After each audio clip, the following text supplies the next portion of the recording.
Hello, this is a continuance of Rudyard Kipling's Puck of Pooks Hill. We're now up to the 6th chapter, I think, on the Great Wall. When I left Rome for Lalagi's sake, by the legions rode to Rimini, she vowed her heart was mine to take, with me and my shield to Rimini, till the eagles flew from Rimini.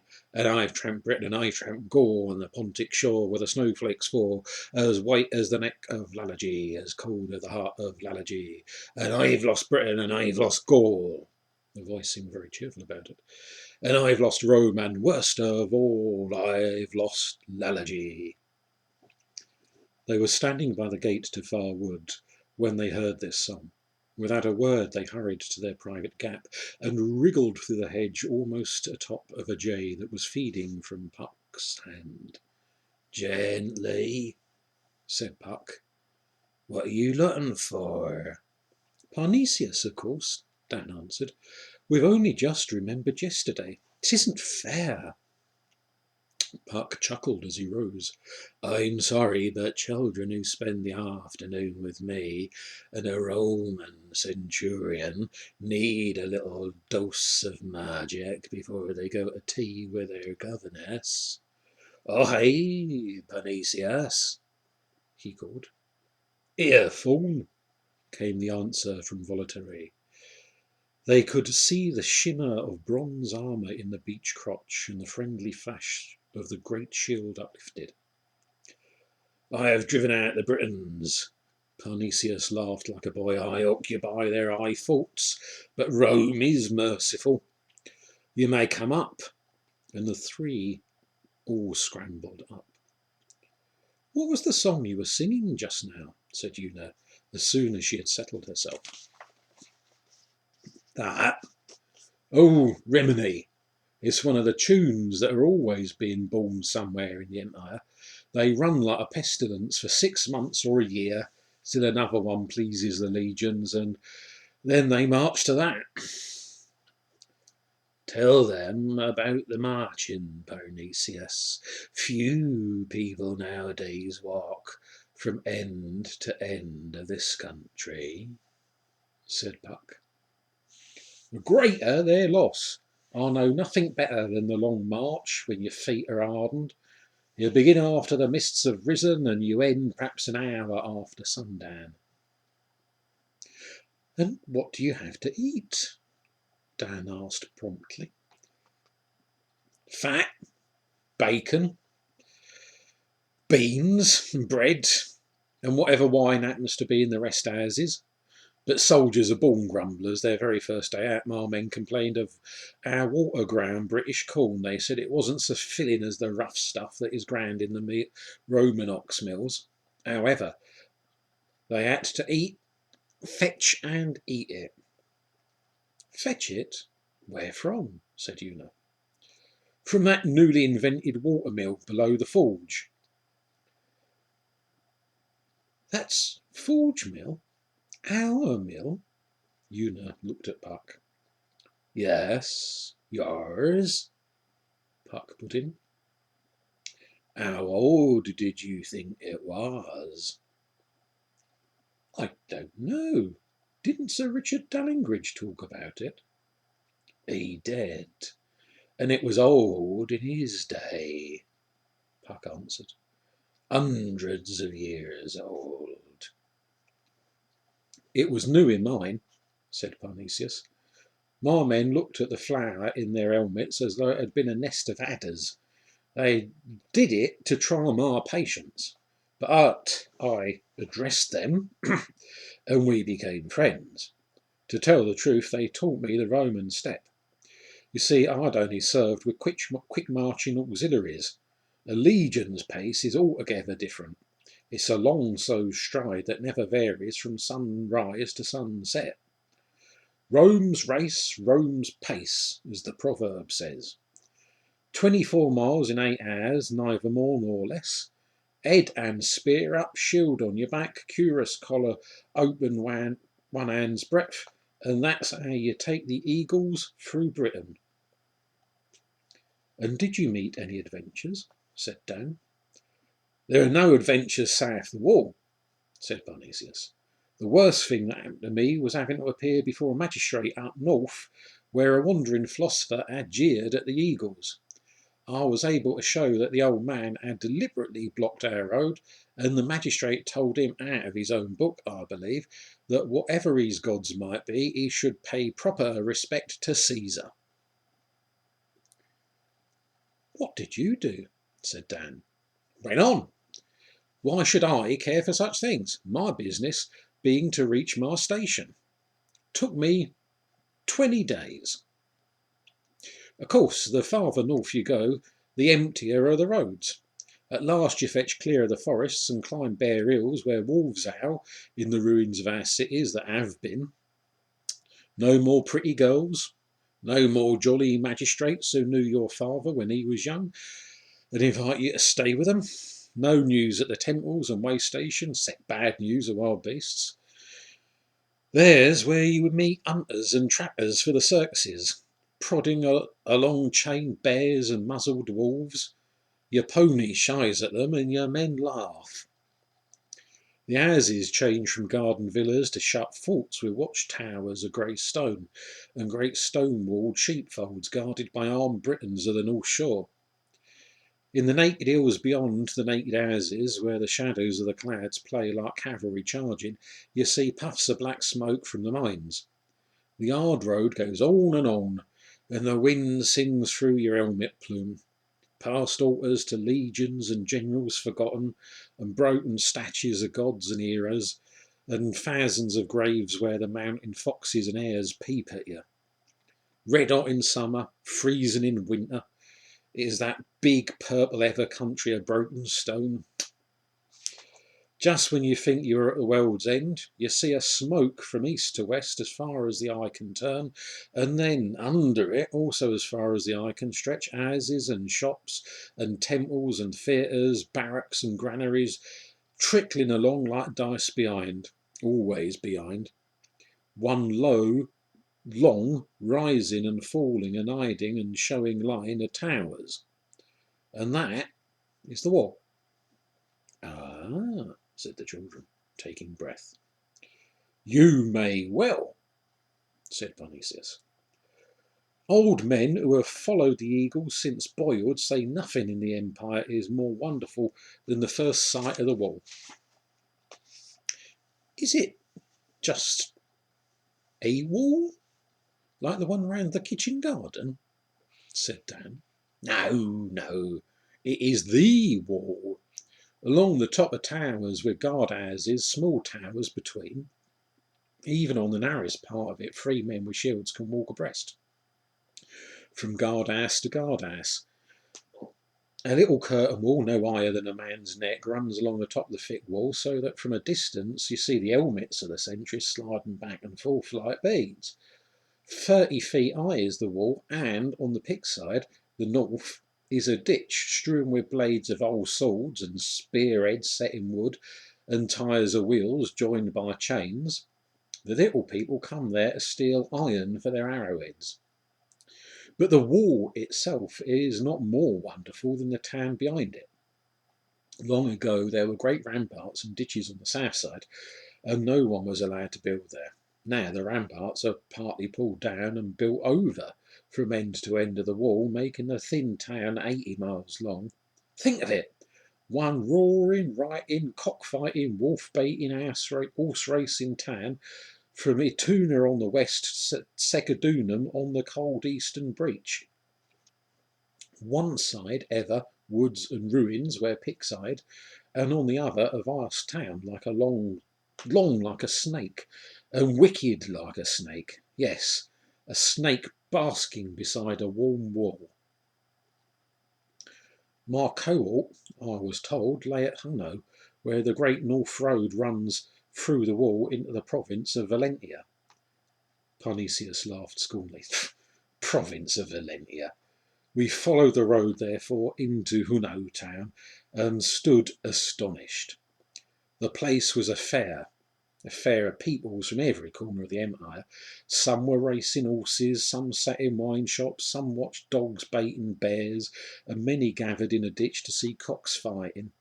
A boy not much older than myself, but I could see he was an officer, reined up before me and asked what I wanted. My station, I said, and showed him my shield. Parnesius held up his broad shield with its 3 X-like letters on a beer cask. Lucky omen, said he. Your cohort's the next tower to us, but they're all at the cockfight. This is an happy place. Come and wet the eagles. He meant to offer me a drink. When I've handed over my men, I said, I felt angry and ashamed. Oh, you'll soon outgrow that sort of nonsense, he answered, but don't let me interfere with your ropes. Go on to the statue of Roma Dia. You can't miss it, the main road into Valentia. And he laughed and rode off. I could see the statue not a quarter of a mile away, and there I went. At some time or other, the Great North Road ran under it into Valentia, but the far end had been blocked up because of the Picts, and on the plaster a man had scratched "Finish." It was like marching into a cave. We grounded spears together, my little 30, and it echoed in the barrel of the arch, but none came. There was a door at one side painted with our number. We prowled in, and I found a cook asleep and ordered him to give us food. Then I climbed to the top of the wall and looked out over the pit country, and I thought, said Parnesius, the bricked up arch with "Finish" on the plaster was what shook me, for I was not much more than a boy. What a shame, said Una.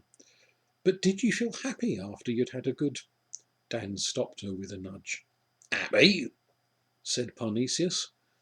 When the men of the cohort I was to command came back unhelmeted from their cockfight, their birds under their arms, and asked me who I was, no, I was not happy. But I made my new cohort unhappy too. I wrote my mother I was happy, but oh, my friends. He stretched arms over bare knees. I would not wish my worst enemy to suffer as I suffered through my first months on the wall. Remember this, among the officers was scarcely one, except myself, and I thought I had lost the favour of Maximus, my general, scarcely one who had not done something wrong, or of folly. Either he had killed a man, or taken money, or insulted the magistrates, or blasphemed the gods, and so he had been sent to the wall as an hiding place, from shame or fear. And the men were as the officers. Remember also that the wall was manned by every breed and race in the empire. No 2 towers spoke the same tongue or worshipped the same gods. In one thing only we were all equal. No matter what arms we had used before we came to the wall, on the wall, we were all archers like the Scythians. The Pict cannot run away from the arrow or crawl under it. He's a bowman himself, he knows. I suppose you were fighting Picts all the time, said Dan. Picts seldom fight. I never saw a fighting Pict for half a year. The tame Picts told us that they had all gone north. What is a tame Pict? Said Dan. A Pict. There were many such, who speaks a few words of our tongue and slips across the wall to sell ponies and wolf hands. Without a horse and a dog and a friend, man would perish. The gods gave me all 3, and there is no gift like friendship. Remember this, Parnesius turned to Dan, when you become a young man, for your fate will turn on the first true friend you make. He means, said Puck, grinning, that if you try to make yourself a decent chap when you're young, you'll make rather decent friends when you grow up. If you're a beast, you'll have beastly friends. Listen to the pious Parnesius on friendship. I am not pious, Parnesius answered. But I know what goodness means, and my friend, though he was without hope, was 10,000 times better than I. Stop laughing, Fawn. Oh, youth eternal and all. not believing, cried Puck, as he rocked on the branch above. Tell 'em about your Pertinax. He was the friend God sent me, the boy who spoke to me when I first came, little older than myself, commanding the Augusta Victoria cohort on the next tower to us and the Numidians. In virtue, he was far my superior. Then why was he on the wall? Una asked quickly. They'd all done something bad. You said so yourself. He were the nephew. His father had died, of a great rich man in Gaul who was not always kind to his mother. When Pertinax grew up, he discovered this, and so his uncle shipped him off by trickery and force to the war. We came to know each other at a ceremony in our temple, in the dark. It was the bull killing, Parnesius explained to Puck. I see, said Puck, and turned to the children. That's something you wouldn't quite understand. Parnesius means he met Pertinax in church. Yes, in the cave we first met, and we were both raised to the degree of griffins together. Parnesius lifted his hand towards his neck for an instant. He had been on the wall 2 years and knew the Picts well. He taught me first how to take heather. What's that? Said Dan. Going out hunting in the Pict country with a tame Pict. You are quite safe so long as you are his guest and wear a sprig of heather where it can be seen. If you went alone, you would surely be killed, if you were not smothered first in the bogs. Only the Picts know their way around those black and hidden bogs. Old Allo, the one-eyed, withered little Pict from whom we bought our ponies, was our special friend. At first he went only to escape from the terrible town, and to talk together about our homes. Then he showed us how to hunt wolves, and those great red deer with horns like Jewish candlesticks. The Roman-born officers rather looked down on us for doing this, but we preferred the heather to their amusements. Believe me, Parnesius turned again to Dan, a boy is safe from all things that really harm when he is astride a pony or after a deer. Do you remember, O Fawn? He turned to Puck. The little altar I built a sylvan pan by the pine forest beyond the brook? Which? The stone one with the line from Xenophon, said Puck, in quite a new voice. No, what do I know of Xenophon? That was Pertinax, after he had shot his first mountaineer with an arrow. By chance. Mine I made around pebbles in the memory of my first bear. It took me one happy day to build. Parnesius faced the children quickly. And that was how we lived on the wall for 2 years. A little scuffling with the Picts, and a great deal of hunting with old Allo in the Pict country. He called us his children sometimes, and we were fond of him and his barbarians, though we never let them paint us, Pict fashion. The marks will endure till you die. How's it done? Said Dan. Anything like tattooing? They prick the skin till the blood runs and rub in coloured juices. Allo was painted blue, green and red from his forehead to his ankles. He said it was part of his religion. He told us about his religion. Pertinax was always interested in things. And when we came to know him well, he told us what was happening in Britain beyond the wall. Many things took place behind us in those days, and by the light of the sun, said Parnesius earnestly, there was not much that those little people did not know.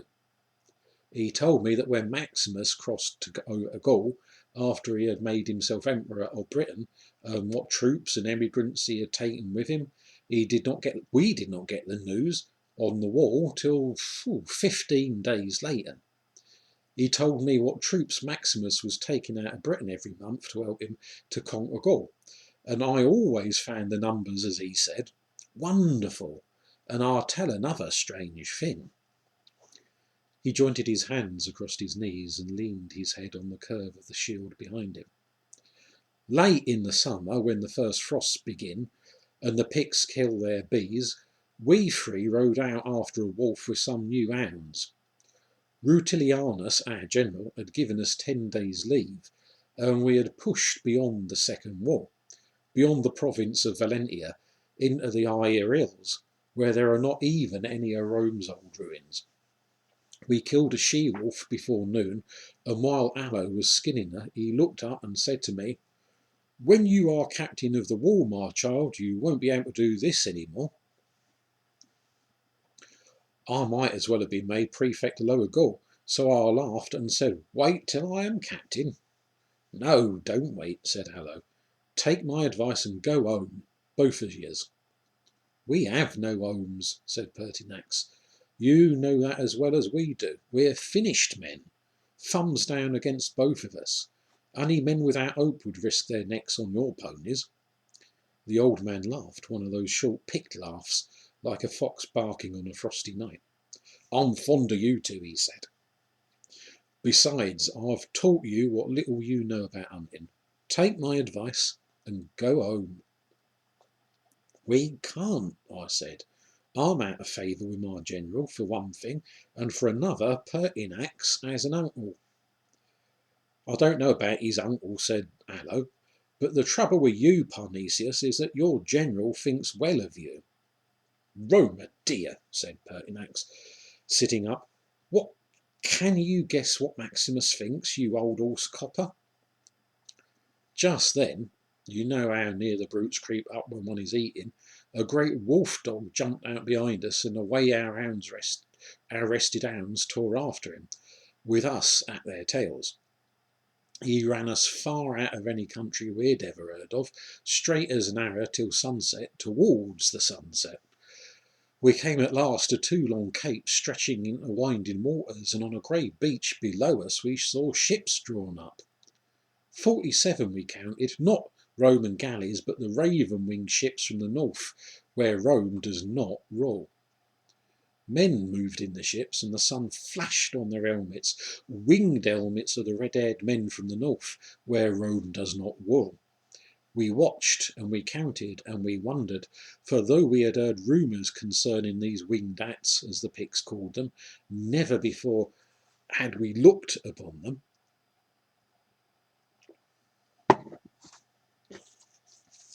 Come away," said Allo. "My Ever won't protect you here. We shall all be killed." His legs trembled like his voice. Back we went, back across the Ever under the moon, till it was nearly morning, and our poor beast stumbled on some ruins. When we woke, very stiff and cold, Allo was mixing the meal and water. One does not light fires in the Pict country except near a village. The little men are always signalling to each other with smokes, and a strange smoke brings them out buzzing like bees. They can sting too. "What we saw last night was a trading station," said Allo. "Nothing but a trading station." "I do not like lies on an empty stomach," said Pertinax. "I suppose," he had eyes like an eagle's, "I suppose that is a trading station also." He pointed to a smoke far off on an hilltop, ascending in what the Picts call puff, double puff, double puff, puff. They make it by rising and dropping a wet hide on a fire. "No," said Allo, pushing the platter back into the bag. "That is for you and me. Your fate is fixed." Come. We came. When one takes Ever, one must obey one's Pict. But that wretched smoke was 20 miles distant, well over on the east coast, and the day was as hot as a bath. "Whatever happens," said Allo, while our ponies grunted along, "I want you to remember me." "I shall not forget," said Pertinax. "You have cheated me out of my breakfast." "What is an handful of crushed oats to a Roman?" he said. Then he laughed his laugh that was not a laugh. What would you do if you were an handful of oats being crushed between the upper and lower stones of a mill? I'm Pertinax, not a riddle guesser, said Pertinax. You're a fool, said Allo.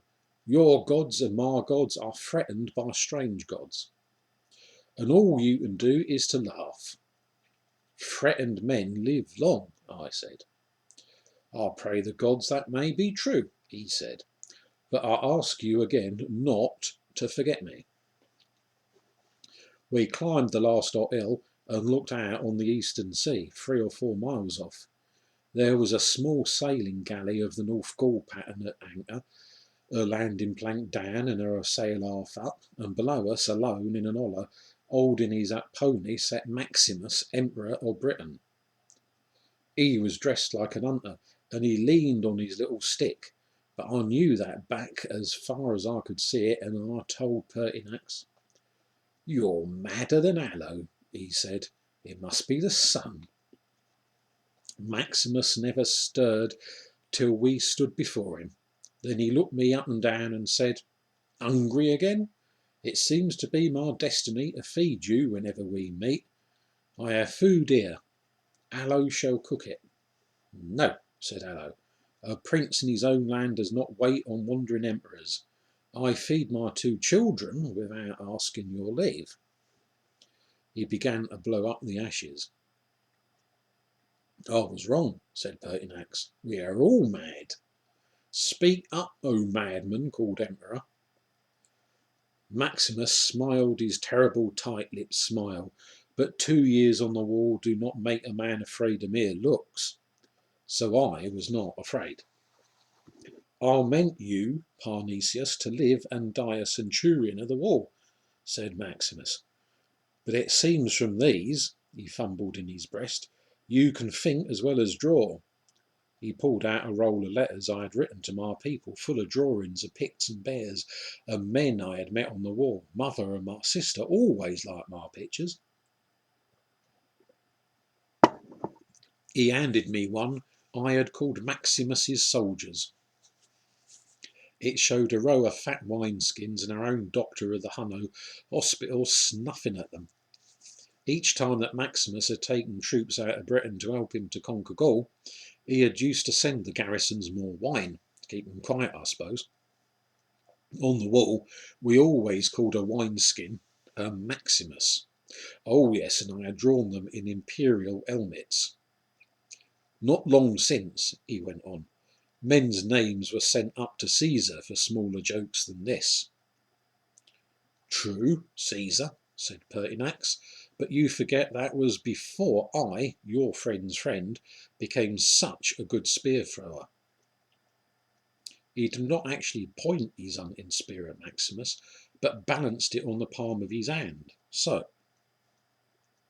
I was speaking of time past, said Maximus, never fluttering an eyelid.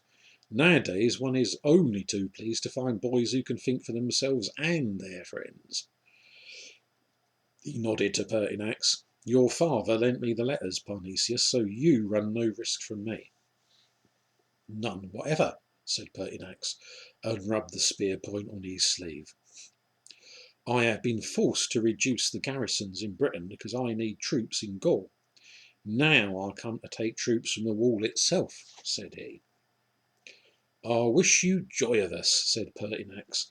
We're the last sweepings of the empire, the men without hope. Myself, I'd sooner trust condemned criminals. So think you, he said quite seriously, but it will only be till I win Gaul.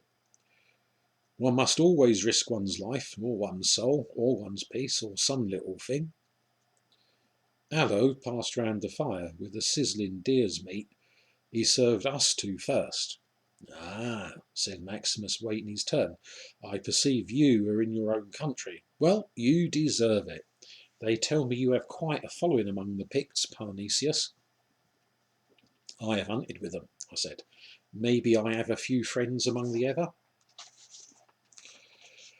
He is the only armoured man of you all who understands us, said Allo. and he began a long speech about our virtues and how we had saved one of his grandchildren from a wolf the year before. Had you? Said Una. Yes, but that was neither here nor there.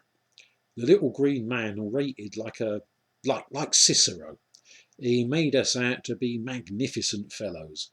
Maximus never took his eyes off our faces. Enough, he said. I have heard Allo on you. I wish to hear you on the Picts. I told him as much as I knew, and Pertinax helped me out. There is never harm in a Pict, but if you like to take the trouble to find out what he wants, well, their real grievance against us came from our burning their Ever.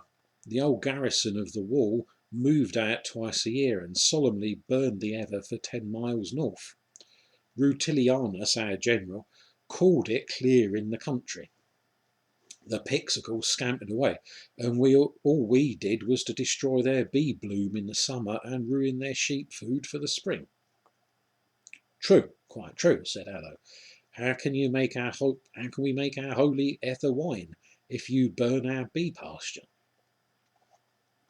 We talked long, Maximus asking keen questions that showed he knew much and had thought more about the Picts. He said presently to me, if I gave you the old province of Valentia to govern, could you keep the Picts contented till I won Gaul? Stand away so that you do not see Allo's face and speak your own thoughts. No, I said, you cannot remake that province. The Picts have been free too long. Leave them their village councils and let them furnish their own soldiers, he said. You, I am sure, would hold the reins very lightly. Even then, no, I said. At least not now. They have been too oppressed by us to trust anything with a Roman name for years and years. I heard old Allo behind me mutter, good child. Then what do you recommend, said Maximus, to keep the north quiet till I win Gaul? Leave the Picts alone, I said. Stop the ever burning at once, and they are improvident little animals. Send them a shipload or two of corn now and then. Their own men must distribute it, not some cheating Greek accountant, said Pertinax. Yes, and allow them to come to our hospitals when they are sick. Surely they would die first, said Maximus. Not if Parnesius brought them in, said Allo. I could show you 20 wolf-bitten, bear-clawed Picts within 20 miles of here, but Parnesius must stay with them in the hospital, else they would go mad with fear. I see, said Maximus. Like everything else in the world, it is one man's work. You, I think, are that one man. Pertinax and I are one, I said. As you please, so long as you work. Now, Allo, you know that I mean your people no harm. Leave us to talk together, said Maximus. No need, said Allo. I am the corn between the upper and lower millstones. I must know what the lower millstone means to do. These boys have spoken the truth as far as they know it. I, a prince, will tell you the rest. I'm troubled about the men of the north. He squatted like a hare in the heather and looked over his shoulder. I also, said Maximus, or I should not be here. Listen, said Allo. Long and long ago, the winged acts, he meant the Northmen, came to our beaches and said, Rome falls, push her down. We fought you. You sent men, we were beaten. After that, we said to the winged acts, you are liars. Make our men alive that Rome killed, and we will believe you. They went away, ashamed. Now they come back bold, and they tell the old tale, which we begin to believe, that Rome falls. Give me 3 years' peace on the wall, cried Maximus, and I will show you and all the ravens how they lie. Oh, I wish it too. I wish to save what is left of the corn from the millstones. But you shoot us, Picts, when we come to borrow a little iron from the iron ditch. You burn our Ever, which is all our crop. You trouble us with your great catapults. Then you hide behind the wall and scorch us with Greek fire. How can I keep my young men from listening to the winged hats? In winter especially, when we are hungry. My young men will say Rome can neither fight nor rule. She has taken her men out of Britain. The winged hats will help us to push down the wall. Let us show them the secret roads across the bogs. Do I want that? No. He spat like an adder. I would keep the secrets of my people, though I were burned alive. My two children here have spoken truth. Leave us Picts alone. Comfort us and cherish us, and feed us from far off, with the hand behind your back. Parnesius understands us. Let him have rule of the war, and I will hold my young men quiet for, he ticked it off on his fingers, 1 year easily. The next year, not so easily. The third year, perhaps. See, I'll give you 3 years, and if then you do not show us that Rome is strong in men and terrible in arms, the winged hats, I tell you, will sweep down the wall from either sea till they meet in the middle, and you will go. I shall not grieve over that, but, well, I know tribe never helps tribe except for one price. We Picts will go too. The winged hats will grind us to this. He tossed an handful of dust in the air. Oh, Roma, dear, said Maximus half aloud. It is always one man's work, always and everywhere. And one man's life, said Allo. You are emperor, but not a god. You may die. I have thought of that too, says Z. Very good. If this wind holds, I shall be at the east end of the wall by morning. Tomorrow, then, I shall see you two when I inspect, and I will make you captains of the wall for this work. One instant, Caesar, says Pertinax. All men have their price. I am not bought yet. Do you also begin to bargain so early? Said Maximus. Well? Give me justice against my uncle Icenus, the duumvir of Divio in Gaul, he said. Only a life? I thought it would be money or an office. Certainly you shall have him. Write his name on these tablets on the red side. The other is for the living. And Maximus held out his tablets. He is of no use to me dead, says Pertinax. My mother is a widow.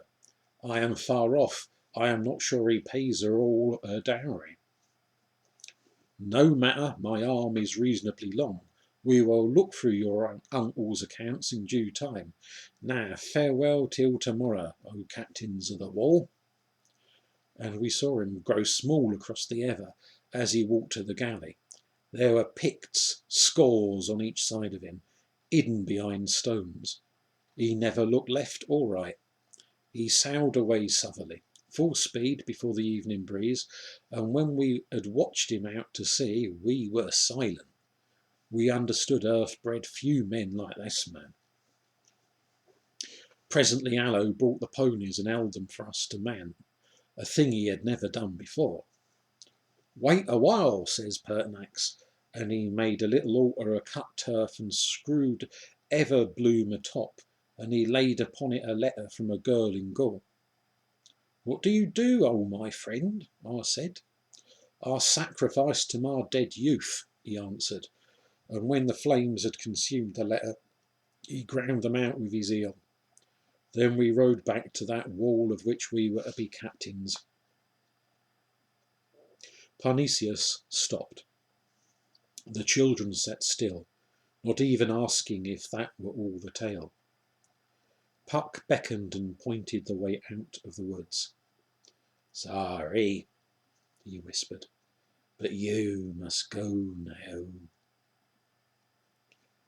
We haven't made him angry, have we? Said Una.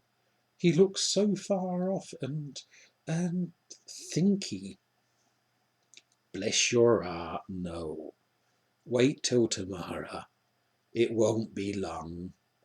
Remember, you've been playing the lays of ancient Rome.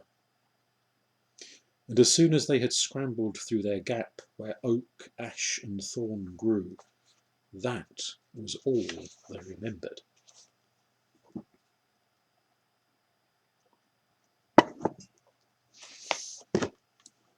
A Song to Mithras. Mithras, god of the morning, our trumpets waken the war. Rome is above the nations, but thou art over all. Now as the names are answered and the guards are marched away, Mithras also a soldier, give us strength for the day. Mithras, god of the noontide, the heather swims in the heat. Our helmets scorch our foreheads, our sandals burn our feet. Now in the ungirt hour, now ere we blink and drowse, Mithras, also a soldier, keep us true to our vows. Mithras, god of the sunset, low on the western main, thou descending immortal, immortal to rise again. Now when the watch is ended, now when the wine is drawn, Mithras also a soldier, keep us pure till the dawn. Mithras, god of the midnight, here where the great bull dies, look on thy children in darkness, O take our sacrifice. Many roads thou hast fashioned, all of them lead to the light. Mithras also a soldier, teach us to die aright.